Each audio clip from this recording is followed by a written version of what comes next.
the difficulties faced by the community there. Can you tell me if the community faces any of those difficulties here in the UK at all? No, we are not facing any difficulty here in UK. This is why I am here. Had it been here, I would not have been staying here.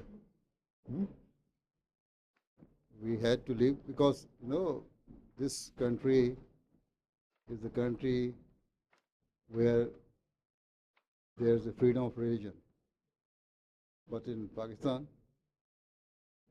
you live there, you know this very well. You have been there for some time. That under the umbrella of some obnoxious laws, any person can take sword and kill anybody. So this situation is not here, and hope it will never be here. And I pray